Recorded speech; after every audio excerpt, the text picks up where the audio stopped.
I'm Femi OK, and you are in The Stream. Today, The Stream at Sundance. We are kicking off a special series of shows from the film festival in Park City, Utah, with a look at the documentary Kailash. So grab some popcorn and enjoy our show. तो तुम्हारे मन में ये ख्याल कैसे आया कि मुझे जाके कमाना चाहिए? क्या मजबूरी है? बहन की शादी करनी थी, पैसे नहीं थे तब आया था बहन। फिर क्या, पैसे कमा कर लेकर जाता घर तब शादी। The International Labour Organization estimates that there are 152 million child slaves, with half of those children working in hazardous conditions. This sobering statistic is a reminder of the real price of consumer goods around the world. It's also one of the themes in the documentary film Kailash, opening at this year's Sundance Film Festival. The movie tells the story of Nobel Peace Prize winner Kailash Satyarthi, who is on a mission to end child slavery in India. My co-host Malika Bilal joins us live from the festival in Park City, Utah, with more. Hi there, Malika. Hi, Femi. You're right. I am here in Park City for the Sundance Film Festival. I've been on more than 30 years, and I'm on Main Street. Really, this is the heart of the festival. And of course, I am joined by two people who are very integral to today's discussion. Now, as you mentioned, Kailash Satyarthi and his team have helped rescue more than 85,000 children from child slavery. But he says that's not enough, and his mission is to put an end to global child slavery. So here to discuss his quest and the documentary itself, we are speaking with Kailash Satyarthi. You can join me here. Sure. And Derek Doneen. Welcome Hi. To the stream, gentlemen. It's so good to have you. So this film opens pretty harrowingly. With a very dramatic intro scene that takes us right to the heart of the action and an operation, and we're with you doing that. I'm going to show it to our audience in just a minute, but describe for them what they're about to see. They are going to see the most exploitative forms of child labor, slavery, trafficking. They're also going to see that how children themselves wanted to get out of it and dream to change themselves and change the world. But they're also going to see that child slavery is going to be ended. They're going to see the big struggle. They are going to see my resolve that I am going to end child labor, and I am going to see the end of child labor in my lifetime. So they are going to see many things through my friend Derek Doneen. I like that. You heard it here first. So before we go on much further, take a look at this clip from Kailash. Many people thought that slavery has been abolished. They were wrong.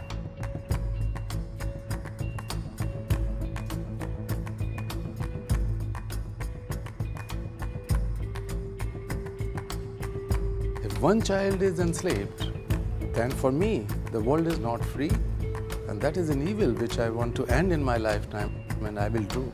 I tell you, I will do. Now, Derek, of course, what our audience just saw, something you were familiar with because you are the filmmaker behind it. You're right there with Kailash and his team, capturing pretty intimate moments. Were there any barriers to getting that on film? Because, of course, we're talking about children here.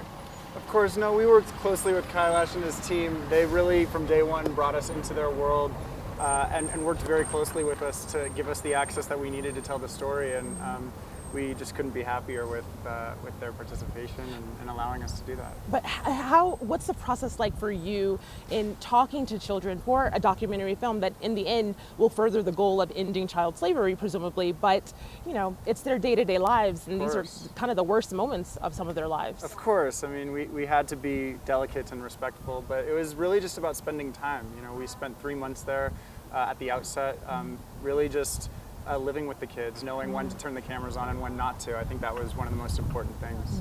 I want to share a tweet now from our audience. This is from Sanjay Bafna, and he asks, what's your source of inspiration for doing this work? Kailash, I'll throw this one to you first. What drives you?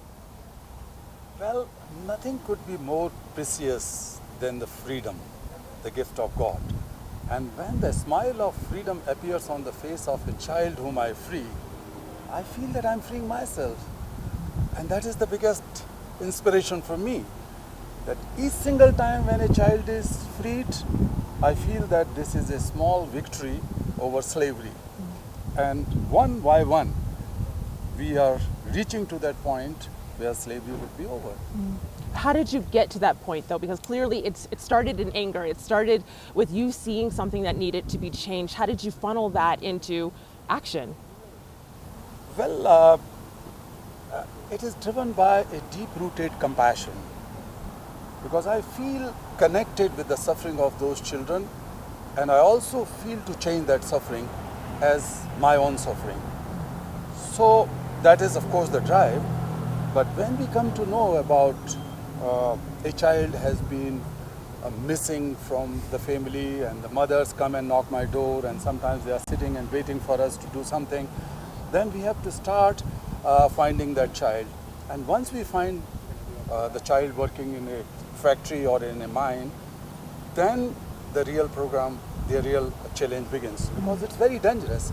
I lost two of my colleagues. One was shot dead, and one was beaten to death. I'm sorry. I have scars on all my body, and most of my Oh, colleagues wait, have been- okay. So he said scars on his body, but you said so nonchalantly. Your skull was cracked, your backbone was broken, if I have that correct. So I mean, this is dangerous work. This is dangerous, but somebody has to accept it as a challenge. And if not me, who will do? That has always been the philosophy of my life. If I believe in something, I have to act. Keep on watching and saying, no, no, no, no. Those who just clap and praise someone, they are not creators of history. History is created only by them who jump into the ring without worrying too much for the failure or success. So I believe in that. So whenever these parents come to us and we go to rescue operations, that are always dangerous. Right. We have to be very careful in freeing those children, but it's a great accomplishment once a single child is freed. Derek, I want to hear about your inspiration then for hooking up with Kailash via this tweet. We got this tweet from Sparkle. She is a member of our community who writes on Twitter, how will these raids shift the ideology behind the need and the enforcement of child labor, keeping in mind that there's so many factors behind this, and some of them, unfortunately, are families who are in need of money and then see this as a route. What was it that inspired you to then get into the same dangerous work that Kailash is doing? Sure. I mean, we're storytellers, and we care passionately. I care passionately about this issue, but wanted to tell the story through the lens of Kailash and his amazing work. So, you know, for us, it's about telling those personal stories and hoping that those connect to audiences to really inform them about the larger issue and make them care. Was there a moment in particular, because of course you've been doing this for a while, you were newer to this, that really struck you when you met a child or a circumstance that you got into that you think our international audience should be aware of? A little tease for your film. I was really surprised to learn that the kids who were being rescued often were really scared of being rescued because they've been brainwashed. Kailash, you could speak a little bit more to this, but they've been brainwashed to think that we're there to steal their kidneys sometimes, torture them, kill them, take them to jail. So often, instead of this wonderful, joyous celebration, they're very frightened. And the work that Kailash and his team do is incredibly inspiring because they have to earn their trust in an instant. How do you do that? Most of these children have never seen that somebody will come to help them. Right. They have never imagined it. So it's only the love and care and a sense of protection which we have to create. But when they see that somebody is genuinely trying to help them out, it's a cultural shock for them or psychological shock for them. But when they also see that many more children are being freed, and when they come to our ashrams, our rehabilitation centers, they feel more comfortable, but it takes time. Of course. Because they have always been exploited and abused right from their childhood, so they don't understand freedom. So to restore the sense of childhood and freedom is always a big challenge. But I'm very happy to say that we have been able to do it through my organization and my colleagues with 86,000 children like that. There's a scene in the film, and this isn't a spoiler, but there's a scene in the film where you are with the kids and you're saying, "We are free," and using that word azad, which of course many people in our audience will recognize. I am free, and I think it's just such a powerful moment for kids to internalize that. So I thought that was beautiful and speaks to what you're saying. I want to throw to another tweet. This is another member of our community, and talking about a takeaway from watching this documentary and of course from the work that Kailash has been doing. This is Benedict, who asks, how can people support your campaign? And of course at the end of the film there are ways. Yeah. You put in ways. What would your takeaway for our audience be? I mean, we want people to be aware about the issue, to see the movie, to talk about the movie, to share Kailash's work, to be more conscious consumers. You know, so many of us go to the store not thinking about the things that we buy, and I think if we can raise our collective voices, take Kailash's pledge, talk to our friends about it, and be loud about the things that we're buying, companies will have to take notice. You're sparking a global movement. How would you encourage people to join that global movement? I agree with him that if people unconsciously keep on buying and using the products made by child labor, child slaves, they are supporting child labor indirectly. But if they keep on buying and using consciously, then they are party to it. They are party to this crime, so that has to end. So as a conscious consumers, they should raise the voice. But as a citizen, because we live in a world where no problem could be seen and solved in isolation. May it be global warming, may it be global terrorism, may it be the global recession, and so is the issue of child slavery and child labor. It's a collective moral responsibility of every citizen who believe in humanity to oppose it. So break the silence to begin with. And then secondly, I call upon my audience to join my new campaign called 100 million for 100 million. So 100 million young people are the victims of violence, slavery, trafficking, and so on. But on the other hand, I know young people all across the world are ready to take up. They want to take the challenge and make this world a better place. So why can't we give them a platform? So 100 million young people should become the champions and change makers for 100 million left out sisters and brothers of them. And of course, our team will be tweeting that out on @AJStream, so look for that. Femi, back to you. Thanks so much, Malika. Watching you, Kailash and Deneen, we have Ama. We're live on YouTube right now. Ama says, it is heartbreaking seeing kids working so hard, missing the joys of a normal childhood. And this very pointed remark, let's be realistic. One movie will not end child labour, but it does shine a light on the issue. One movie, Derek, what can this one movie do?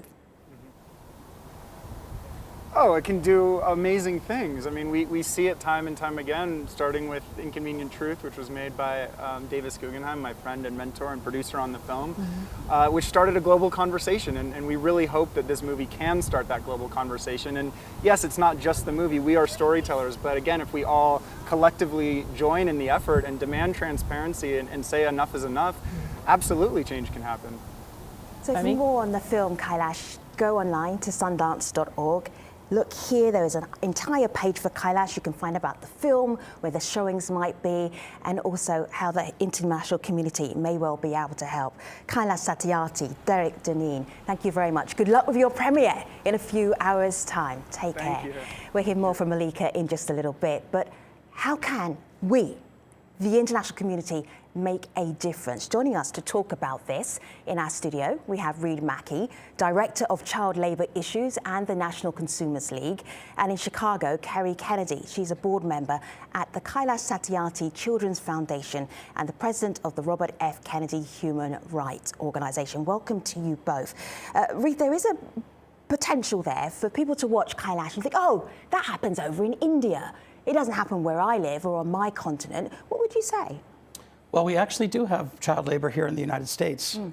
Most child labor has disappeared, but in agriculture, we have hundreds of thousands of children who migrate with their parents, and they work in the fields, and they make almost no money. They work under very harsh conditions, and it's dangerous work, and you know, they can do it at age 12, which is, I think most Americans would be astounded by. The U.S. law allows them to work at age 12, and they're actually allowed to work unlimited hours. As long as they're not missing school, they can work unlimited hours in the fields, which I think most Americans would agree is just wrong. From the International Labour Organization comes these stats here. On any given day in 2016, so that's the last time they looked at the data, collected the data, children aged between 5 and 17 years, and you can see the percentage going around the continent, going around the world, how many children are actually working.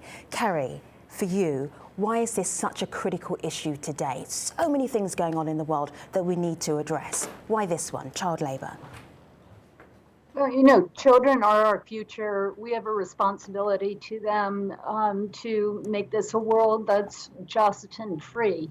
And there are 152 million people, children, in slavery or child labor at the moment. In a survey of Americans in 2016, the 75% of Americans estimated that there were under 1 million children in slavery or child labor worldwide, and in fact, there are 152 million. So I think this is an issue that all of us have a responsibility to know and to learn more about, and I think this film is great for that. And the point is absolutely correct. You do not need a passport to be connected to these issues. The Coalition of Immokalee Workers in South Florida has freed over 1,500 slaves in the United States over the last 15 years in the agriculture fields. And we've been very involved in sex slavery. So in most nations of the world, when a child is continuously raped, they're brought to an NGO by the government and they're rehabilitated. Sure. But in the United States, we're almost unique in that we prosecute that child, 14, 15, 16, 17 years old, call her a prostitute and send her to jail. So there's a lot of work we can do. And just one other area, which is in chocolate, 70% of the chocolate consumed in the United States is made by children in slavery or child labor. So basically every time you eat a piece of chocolate, you're touching something that has touched a child slave. Reed, let me share this tweet with you. It's from Ogbeni. Ogbeni, he's talking about some realities down on the ground. People on the lower end of income generation do get their kids to hawk commodities even before going to school in the morning just to support the family income generation. But what can they do when the chips are down? It's like, if they have no income, what do you want these families to do? Well, we realize that families are often desperately poor that ask their children to work. But our experience has been that a lot of families, when they make that decision, they're not very well informed about the consequences of child labor, because child labor and child workers are somewhat different, and child labor is more intensive and more exploitative, and it requires more commitment on as far as hours and Do you want the to give us an difficulty. example? Just a quick example? Well, child work generally is under 20 hours a week, and not dangerous. It's when we see children working more than 20 hours a week, and it interferes with their schooling and their grades and their completion in school, then we become concerned. Yes. You brought us some pictures because we said, show us what the reality is. I know you've been out in the field as well. Yes. Talk us through some of these pictures. Why did you want us to see these pictures? Well, I think Carrie was absolutely right that there is a lack of awareness about this issue. And there's also a kind of a feeling that, well, this is just what kids do in other parts of the world. It doesn't really harm them that much. It's just what they're used to. And our experience has been that a lot of child labor is very damaging to the children. And it's hazardous work. Children are often using machetes and other dangerous equipment and carrying burdens they can't bear. Their small bodies can't bear. They're exposed to pesticides and all kinds of chemicals. And we find that, educationally, the impact is massive. So we see a lot of harm being done to children through child labor and child slavery. Kerry, at the end of the film Kailash, in the credits, there are messages about what we can actually do to end global child labor. One of the messages was, do your part. I want to show you something here from the Guardian newspaper. It says, as a headline, admit it. You love cheap clothes and you don't care about child slave labor, calling us all out in the developed world. And citizens of compassion also say, products from China are sold worldwide at such an inexpensive cost due to their exploitation of children. This is somewhere where you can not just watch and understand and learn about child labour, but maybe we can actually be doing something. Otherwise, are we being complicit? Yeah, I mean, I think, there's some very simple things all of us can do to make a difference. So I have in my computer a form letter, and anybody can do this, saying, "Dear blank, I purchased 3 pairs of pajamas and 3 sweaters at your store last week for $22. Can you tell me what you're doing to protect your supply chain and making sure that nobody is being exploited?" It's very simple, it's very straightforward, and you can just have that and send it out. It doesn't mean you have to stop consuming in a way that you're used to, because you don't know. Maybe they do have great protections, but you can start to ask the question. And as more and more people start to ask those questions, it will make a difference. I mean, there's only one state in the U.S. that requires corporations to talk about what they're doing to stop these problems, to reduce them. That's California. And we would like to see other states adopt that model. We'd like to see a federal law that requires large companies to talk about their efforts to prevent child slavery and child labor. The Chatty Few says here on YouTube, so again, live on YouTube right now, people need to find out the products that are made by child slaves and stop using them until they stop using slaves. We, the people, have the power to stop it. We do, but I would offer a cautionary tone. It's very difficult to tell what specific products are made with child labor. The U.S. government has identified 130 different commodities that are produced by child labor, but they don't produce a list of goods that are assembled with child labor. It takes a little bit of work and a little bit of investigation by consumers, and I totally agree with Carrie's and Kailash's remarks about communicating with companies. We can go to their websites, we can look at their CSR statements, we can see if how socially responsible they are and how they're tackling these problems, and we can write them emails and say, "I'm really concerned about this, and if you're not doing enough on this problem, I'm not going to buy your product." Sure. At the end of the film, I would just like to add to that. Sure. It's not just you as a consumer going to buy something in a store, but if you have if you have investments in companies, or if you are part of an investment scheme, you can ask your pension system, where's our pension being invested, and how are we making sure that none of the companies that our pensions are being invested. Got it. All right, Carrie Kennedy. Or if you go to college, find out what your college endowment is being invested in. All and right, make sure good advice there from Carrie they have- Kennedy. And Reed Mackey, thank you very much for joining our conversation about the issue and the campaign to end child labour around the world. Now, to find out more how to get involved, check out stopchildlabour.org or rfkhumanrights.org. Now, back to Malika Bilal in Park City for more about the stream at Sundance series. Malika, what are we getting up to next week?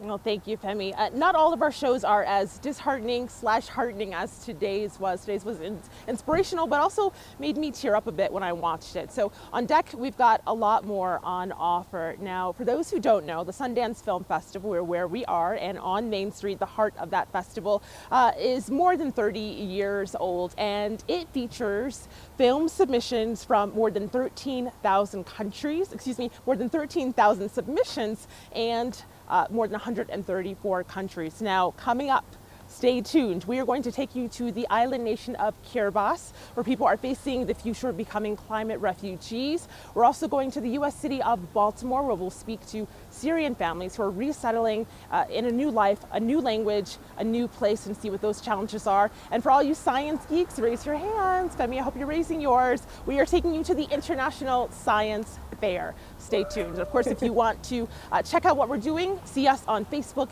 Instagram, and the hashtag is Stream at Sundance. Malika Bilal, the woman who doesn't intend to sleep for the next 7 days. Thank you, Malika. We'll be following Stream at Sundance here for the next 4 days. Coming up on the stream, be sure to catch us. #Stream at Sundance. Until the next time, take care, everybody. See you soon.